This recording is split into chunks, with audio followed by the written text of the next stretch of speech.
Because importers don't know, they say, we're going to hold off on buying that. We're going to buy this, or we're going to do. And when that happens, the stocks are low. So the stocks in coffee are lower than they ever have been. Supply is low and demand's never been higher. That's it. All right. Good afternoon. This is Jim Perry at Perry Capital in Miami Beach. We're coming to you from the Chairman Cigar Lounge, which is one of the nicest cigar lounges in Miami. Urge you to come over and check out the supply. They've got plenty of it, and the demand is quite high. We're going to talk about what's going on in the markets. There's a lot of words out there that everybody hears, and I wrote them all down. The debasement trade, what's that all about? De-risking trade, what's that all about? The decoupling trade, for heaven's sakes, what's that all about? And what's going on with gold and Bitcoin? So there's a lot going on in the market. There's a lot of noise, a lot of geopolitics, a lot of domestic politics. But today, we are joined by a neighbor and friend who happens to be my favorite commodity trader. This is Kevin Pado from New Orleans. The man's been in the coffee business forever. Yeah. And we're going to talk about why it's so expensive to get a cup of coffee and what to do about it. So, Kevin, welcome. Thank you. Thank you for having me. And Paolo Orsolini, wherever you are, thank you very much for allowing us to be in this fine establishment. Yes, I hope everybody comes over. It's lovely. It's lovely. We've had many a good cigar in here. Yes, absolutely. So, Kevin's from New Orleans. Tell me about what a Cajun is, first of all. Cajun, because my last name ends in AUX. It's French Canadians. So all of my ancestors originally moved to South Louisiana from Nova Scotia. Very interesting. After they were run out by the British. Gotcha. So it was a French colony first. Nova Scotia. New Orleans. Oh, New Orleans. New Orleans was French before it was Spanish. It was French first. And then it was English. And then English took it over. No, English never took it over. It was French, Spanish, and then French again, and then American. There we go. And the Battle of New Orleans was Andrew Jackson against the British, though. That was Andrew Jackson against the British. That was the War of 1812.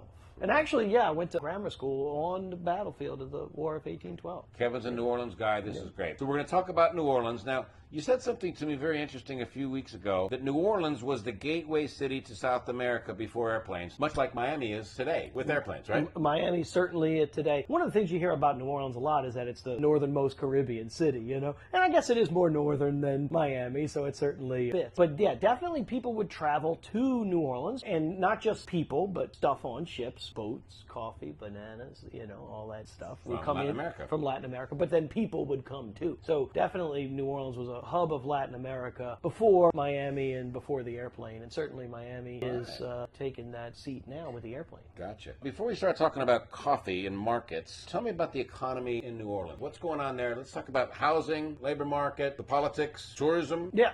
So crime and punishment? I would say there's a lot of excitement in New Orleans right now. We've got a brand new mayor. Helena Moreno was just elected, so she's starting in January. Crime is the lowest it's been since the 1960s in New Orleans, actually. So there's a lot to be excited about New Orleans, but New Orleans, got expensive after COVID like everywhere else, but it's kind of stagnated. Whereas other places have still been moving, New Orleans is pretty stagnant. So, it's definitely, if you buy low and sell high, now's the time to buy in New Orleans. All right. So New Orleans is a hospitality city. Doesn't take a genius to figure that one out. A lot of tourists in Bourbon Street. We're great at hospitality. And the jazz is good. And the bourbon's good. It's phenomenal. All right. So tell me about the hospitality industry. And before we do, just to say, Kevin's got a bunch of coffee shops in New Orleans. The St. Roch Market is probably the most famous one. That's the first one. And it's a cool place. It's a great place. And everybody should go there. You guys should If you're going to New Orleans, St. Roch Marketplace, CR Coffee, that's the place to be. Come check it out. All right. So tell me about the hospitality industry in New Orleans. Okay, so the hospitality industry in New Orleans, just like a lot of places in the country, international tourism is down, and we're a big hotspot for international tourists. People love to come to New Orleans to listen to jazz from Europe, Canada. It is a international city,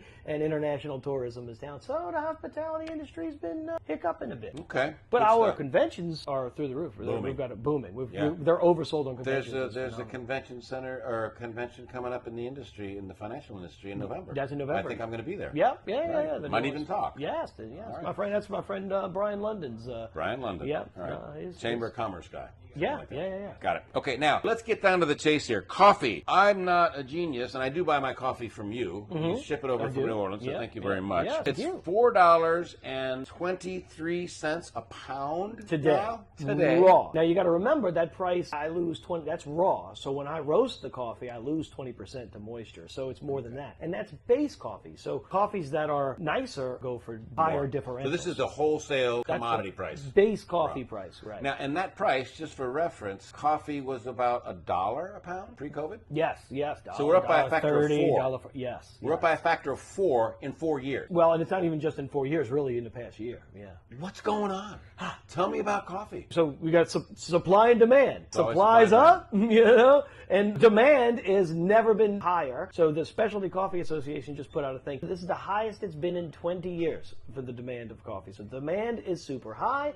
The supply is down because of weather in Brazil. It's been drier in Brazil. Droughts in Brazil has been causing less coffee to grow. And Brazil is where 2/3 of all of our coffee comes from. So when it rains or doesn't rain, it moves the price. So 2/3 of your coffee comes from Brazil? 2/3 of all coffee drunk in America comes from Brazil. Did not know that. Where's the other third come from? Vietnam's another big one. Colombia's another huge Colombia? one. Yes. Guatemala? It all starts They to all get do a little smaller bit. from Okay. there. But 2/3 from Brazil. Yeah. Didn't know that. Rain in Brazil moves market. Rains in Brazil move market. All right, now coffee. In the hospitality space, your shops, restaurants, your coffee places are doing well. Yeah, they're doing And well. the trend toward coffee, away from other things, is shifting. Tell me a little bit about that. If you and I want to meet up to have a business meeting, it's a lot easier and cheaper to do it over coffee or dinner or that. So when people are cutting back, hey, let's go for coffee. Also, the trends are alcohol. People are drinking less alcohol. You see that in your businesses? I see that in my business. And Every day. Every day, and that's a macro trend that's out there. People are drinking less alcohol, and so if you want to meet someone, you want to say, hey, let's meet at the coffee shop. So that is all driving demand.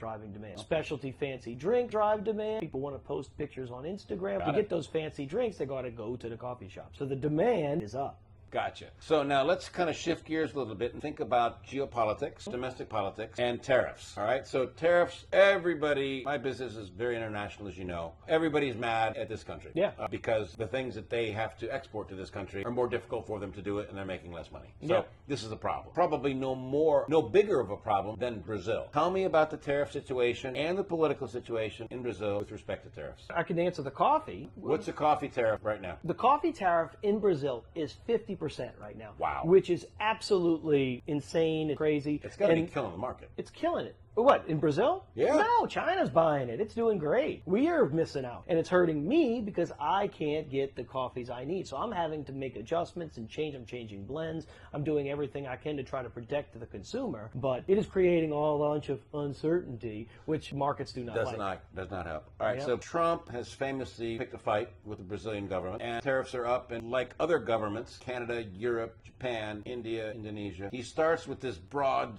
blatant kind of 50% number or something, and it tends to go down. Do the coffee buyers see stabilization in the tariff situation with Brazil? And this is partly political. Yeah, so it's political. So we don't know. Importers are a little nervous. They don't want to bring in a ton of coffee because they don't want to be sitting on a bunch of coffee that they had paid a bunch of tariffs for, and now they bought a ton of coffee that they can't sell.